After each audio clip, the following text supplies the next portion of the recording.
Pessoal da segunda série, mais um plano de estudos, começando Física 1, capacitores. Um capacitor de capacitância 12 picofarad é ligado a uma diferença de potencial de 24 volts. Determine a carga elétrica e a energia elétrica acumulada por esse capacitor.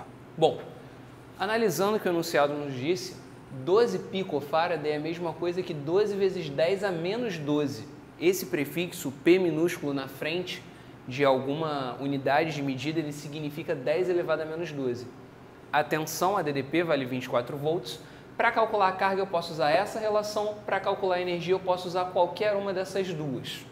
Tá ok? Bom, analisando primeiro a questão da carga, 12 vezes 24, 288, vezes 10 a menos 12. Andando com a vírgula, determinado número de casas necessário, só para manter a questão da notação científica, 2,88 vezes 10 a menos 10. Para a energia, eu usei a primeira relação, a segunda daria o mesmo resultado. Eu tenho 12 vezes 10 a menos 12, para o valor da capacitância, vezes 24 ao quadrado. Realizando essas operações, eu fico com 3.456 vezes 10 a menos 12. Passando para a notação científica, 3,456 vezes 10 a menos 9. Tá ok? Questão número 2. Um capacitor é constituído por duas placas quadradas com 2 milímetros de lado. Sabendo que a distância entre as placas é de 2 centímetros e que a permissividade no meio corresponde a 80 microfarad por metro, determine a capacitância do capacitor. Bom, quando eu falo sobre um capacitor e levo em consideração as dimensões deles, eu vou utilizar essa equação daqui, que trata para mim de um capacitor de placas paralelas, onde eu tenho a permissividade do meio, onde eu tenho a área das placas e a distância entre elas. A questão não me deu a área, ela me deu o lado, sendo que ela falou que é o lado e que a placa é quadrada, então eu faço o lado ao quadrado, eu tenho que a área, o lado varia 2, então a área vai valer 4 milímetros quadrados, só que isso tem que ser passado para metro, ou seja, 4 vezes 10 a menos 6 metros quadrados. A distância valia 2 centímetros. Em metro, 2 vezes 10 a menos 2 metros.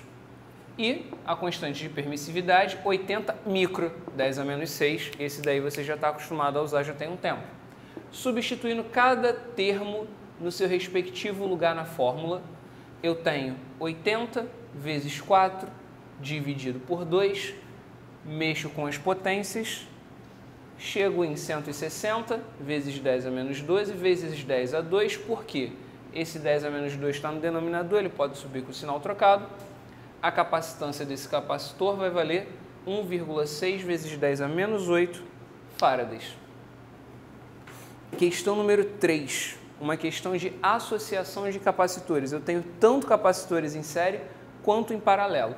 O procedimento era o mesmo que eu fazia quando eu utilizava as resistências. A diferença é como os cálculos vão ser resolvidos aqui. Bom, dada a associação da figura, determine a carga armazenada pelo capacitor equivalente, dado a tensão entre os pontos A e B, 10 volts. Bom, o que eu queria que você observasse aqui nessa questão em primeiro ponto? Se eu olhar para os pontos A e B, eu tenho que os capacitores 1 e 2 encontram-se em série um com o outro e que os capacitores 4, 5 e 6 também. Então, o que eu vou fazer? Eu vou fazer essa capacitância equivalente e essa também, porque depois que eu tiver feito isso, o que eu vou obter vai ser um desenho parecido com esse, onde esse daqui continua sendo o capacitor 3, esse daqui de cima é um capacitor equivalente dos capacitores 1 e 2 e o de baixo dos capacitores 4, 5 e 6. Bom, quando eu tenho capacitores associados em série, eu falo que o inverso da capacitância equivalente é igual ao inverso da soma das capacitâncias, ou seja, 1 sobre sec é igual a 1 sobre 2 mais 1 sobre 3.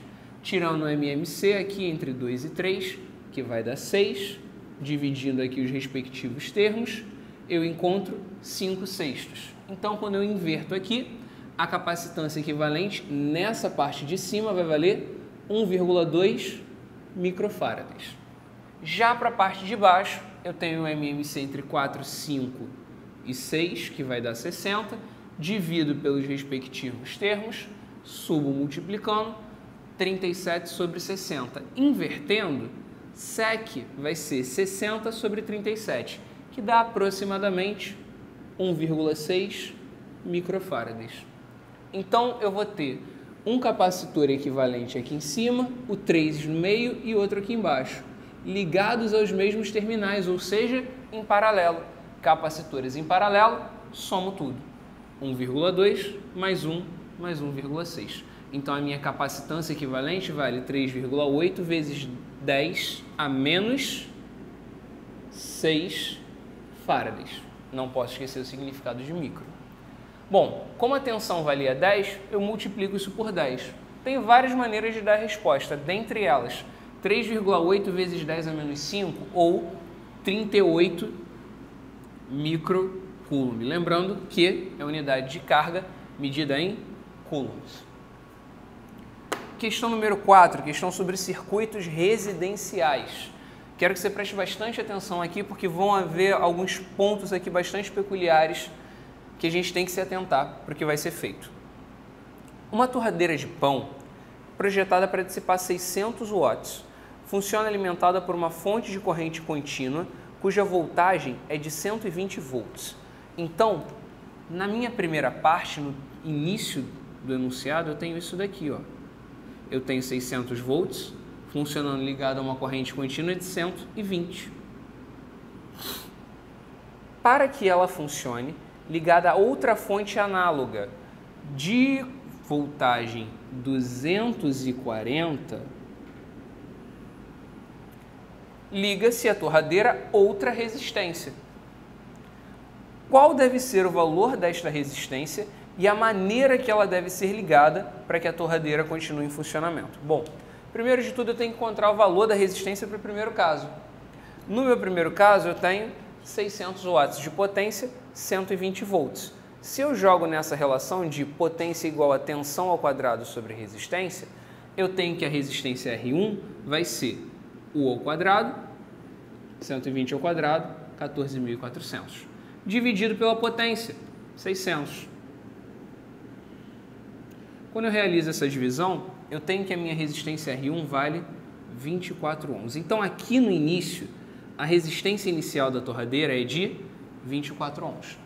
Só que a questão vai fazer um detalhe, preste bem atenção. Eu tinha 120 volts, eu vou passar a ter 240. Sendo que elas são análogas, ou seja, ambas funcionam em fontes de corrente contínua. Consequentemente, como a questão não falou que vai ser alterado algum ponto de corrente, o que eu vou fazer? Eu vou lembrar que, olha bem, 240 é o dobro de 120. Ou seja, se você dobrou a tensão, para que tudo continue funcionando, o que você vai ter que fazer com a resistência? Você vai ter que dobrar o valor da resistência. E como eu posso dobrar o valor de uma resistência? Associando-a em série. Ou seja, se eu tiver dois resistores de 24 ohms, consequentemente, a minha resistência equivalente será de 48 ohms. Ou seja, eu dobrei essa resistência, assim como dobrei essa tensão. Então, respondendo que a questão me perguntou, qual deve ser o valor desta outra resistência? 24 ohms. E como que ela deve ser ligada para que a torradeira continue em funcionamento? Em série com essa primeira. E aí a gente consegue manter todo o enredo da questão número 4 funcional. Questão número 5, já outro assunto, movimento harmônico simples. Uma partícula realiza um MHS segundo a equação x igual a 0,2 cosseno de π sobre 2 mais π sobre 2t no sistema internacional. A partir da posição de elongação máxima, o menor tempo que esta partícula gastará para passar pela posição de equilíbrio é... Bom, analisando em primeiro momento a questão do movimento harmônico simples. Quando eu tenho no movimento harmônico simples uma questão que comece com x igual a alguma coisa, possivelmente, e esse é o caso, eu vou estar falando a respeito dessa equação daqui, ó. É a função da posição do movimento harmônico simples, onde, através de algumas semelhanças ali, eu consigo descobrir alguns detalhes importantes, como, por exemplo, o valor que multiplica o cosseno é o que eu chamo de amplitude. Então, a amplitude desse movimento é 0,2 metros. A fase e a velocidade angular eu encontro nessa parte interna ao parênteses, onde a velocidade angular, ômega, é quem está acompanhando o intervalo de tempo, o valor de t. Naquele caso dali, quem acompanha t é π sobre 2. E por último, eu tenho a minha fase que está ali sozinha, desacompanhada do valor de t. Bom, a questão me pergunta quanto tempo, a partir da posição de elongação máxima da mola, vai demorar para minha massa poder passar pelo ponto de equilíbrio. Ou seja, ela vai sair do ponto mais A e vai passar por aqui. A primeira análise que eu quero que você faça é, nesse caso, se eu começo meu movimento a partir do ponto mais A e permito que a mola se mova, o que seria o meu período? Bom, o período seria o tempo necessário para a mola sair daqui, passar pelo ponto, chegar ao mínimo, voltar, passar por aqui de novo. Ou seja, ela passaria por cada um desses espaços 2 vezes. Então, meu período seria dividido em 4 partes. Esse ida, esse volta, esse volta. Então, eu vou ter que entender quanto tempo vai demorar para passar pela 4ª parte do meu período. Como que eu faço isso? O primeiro passo é descobrir o período. Bom, eu sei que velocidade angular é 2π sobre período. E sei que velocidade angular, desse caso, vale π sobre 2. Posso simplificar os dois valores de π e multiplicar cruzado que sobrou. Ou seja, o período desse movimento dura 4 segundos. Se o tempo que eu quero é a 4ª parte do período, 4 dividido por 4. Ou seja, a minha resposta vai valer 1 segundo. Questão número 6, dando início à nossa parte de Física 2. As histórias de super-heróis são sempre repletas de efeitos incríveis. Um desses feitos é o salvamento, no último segundo, da mocinha que cai de uma grande altura. Considere a situação em que a desafortunada garota caia a partir do repouso de uma altura de 81 metros e que nosso super-herói a intercepte a 1 metro antes dela chegar ao solo, demorando 5 vezes 10 a menos 2 segundos para detê-la, isso é, para anular a sua velocidade vertical. Considere que a massa da mocinha é 50 kg e despreze a influência do ar. Calcule a força média aplicada pelo super-herói sobre a mocinha para detê-la. Primeiro, trabalhando com os dados. No final das contas, se ela cai 81 metros e é pega antes de 1 metro do chão, na verdade o nosso ΔS foi de 80 metros. O tempo que demora para isso acontecer são 5 vezes 10 a menos 2 segundos e a massa da menina é de 50 kg. Para a gente fazer isso, como saber a velocidade com a qual ela cai no chão? Torricelli. V² igual a V0² mais 2A ΔS, com uma observação. Ela cai, ou seja, ela parte do repouso, traduzindo sua velocidade inicial, é nula, é 0. Então, eu encontro 40 metros por segundo. Para que eu faço isso? Teorema do impulso. O impulso é igual à variação da quantidade de movimento, ou seja, força resultante vezes tempo é igual à quantidade de movimento final menos a inicial. Nesse caso daqui, ela vai ser parada pelo super-herói no momento que ela for pega, então a quantidade de movimento final é 0. A inicial, ela vai ter velocidade de 40 metros por segundo, porque a gente não está mais considerando o momento de onde ela caiu, mas o momento em que ela está sendo resgatada. Bom, substituindo, F menos P, porque a força resultante vai ser a força que o super-herói vai fazer de baixo para cima em contrapartida ao peso da moça, que está atuando de cima para baixo. Ou seja, eu quero anular uma força com a outra. Para isso, força menos peso. Onde, se a massa dela vale 50 kg, o peso é massa vezes aceleração da gravidade, 500 newtons. Então, F menos 500, que multiplica 5 vezes 10 a menos 2, é igual a 50 vezes 40.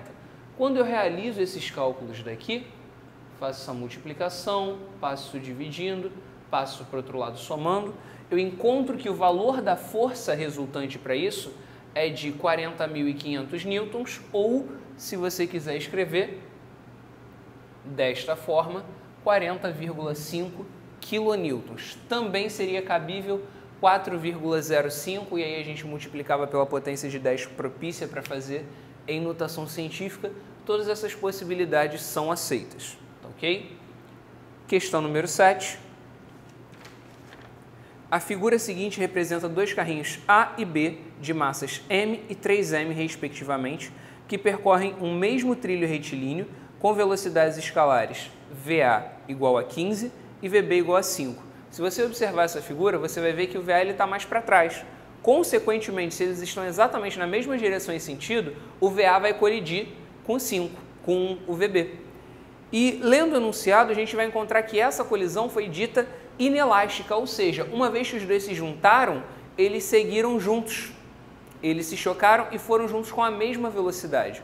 Então eu posso dizer que isso é uma questão que trata para mim sobre conservação da quantidade de movimento, ou seja, a quantidade de movimento inicial é igual a final. E o sistema, por consequência, é livre de atrito, é livre de forças externas. O que eu tenho no início?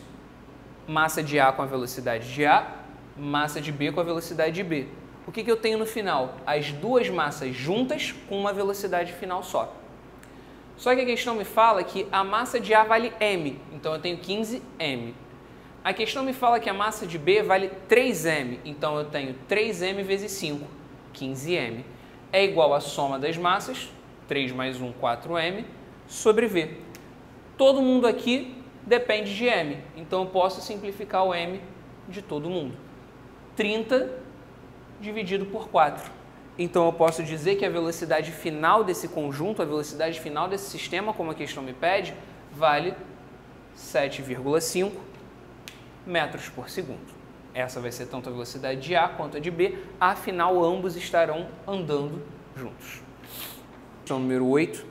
A forma de uma raquete de tênis pode ser esquematizada por um aro circular homogêneo de raio R e massa M1, preso a um cabo cilíndrico homogêneo de comprimento L e massa M2. Quando o raio R é igual a L sobre 4 e M1 igual a M2, a distância do centro de massa da raquete ao centro do aro circular vale...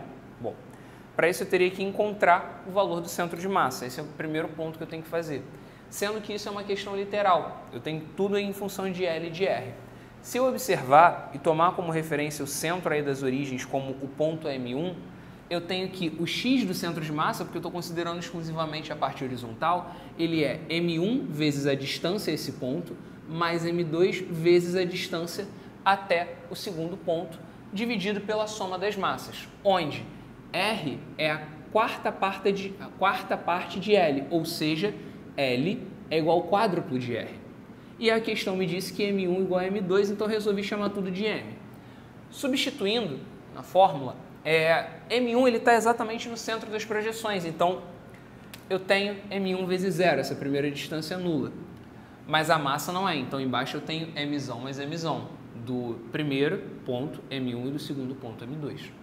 E a massa do segundo, que também vale M, só que quanto que vai valer a distância dele? Bem, M2 ele está aí no centro de tudo, então eu tenho 4R sobre 2 somado com R, que é o raio da própria parte circular. Quando eu faço isso daqui, eu tenho 4R sobre 2 dá 2R mais 1, 3R vezes M, 3RM sobre M mais M, 2M. Posso cortar isso daqui, então eu posso dizer que a distância que eu procurava vale 3R sobre 2. Questão número 9. Uma locomotiva de 200 toneladas, movendo-se sobre os trilhos retos e horizontais com velocidade e intensidade de 18 km por hora, colide com um vagão de massa 50 toneladas inicialmente em repouso. O vagão fica acoplado à locomotiva. Determine a intensidade da velocidade do conjunto imediatamente após a colisão. Bem, nesse caso, quando eu tenho questões de colisão, eu sempre recomendo fazer isso daqui, ó. Primeiro, você tinha um objeto, na primeira parte do problema, de 200 toneladas a 18 km por hora. Ainda nessa primeira parte, você tinha 50 toneladas parado. Posteriormente, você tem os dois juntos com uma velocidade que eu quero descobrir. Então, a quantidade de movimento inicial será igual à final. Qual vai ser a parte que eu vou usar para a quantidade de movimento inicial? Meramente esses dois valores do corpo 1. Por que somente o do corpo 1? Bom, porque o do corpo 2 vale 0 a velocidade, então 0 vezes 50 vai dar 0. Bom, 200 vezes 18 vai ser igual a 200 mais 50, a soma das duas partes, porque ambos estão juntos, vezes V. Multiplica, soma e passa dividindo. Então, eu tenho aqui, feitas simplificações, que a velocidade final é de 14,4 km por hora. Questão número 10. Considere uma espaçonave em movimento retilíneo com velocidade escalar 2 vezes 10 a 3 metros por segundo em uma região de influências gravitacionais desprezíveis. Em determinado instante, ocorre uma explosão e a espaçonave se fragmenta em duas partes, A e B, de massas m e 2m. Se A adquirir velocidade 8 vezes 10 a 3, qual será a velocidade adquirida por B? Bom, analisando essa questão daqui e separando nos momentos, no primeiro eu tenho apenas uma parte da nave, ela ainda está inteira, com velocidade 2 vezes 10 a 3, e chama a sua atenção para dizer que ela vai possuir massa 3m. Por quê? Se ela explode em duas partes e uma parte tem m, a outra tem 2m, o total vai valer 3m, tá ok? Lembrando também que a explosão ela é considerada um sistema livre de forças externas e, consequentemente, a conservação da quantidade de movimento é válida para essa aplicação, para essa forma de aplicação. O que eu tenho aqui?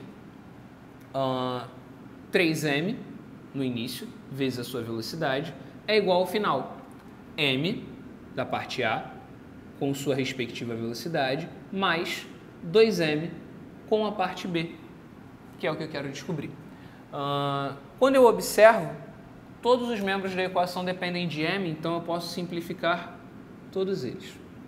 Uma vez simplificados, eu tenho isso daqui passando para o outro lado, subtraio esses dois, divido por 2 e encontro que a velocidade de B vale menos 1 vezes 10 a 3 metros por segundo. De onde vem esse menos?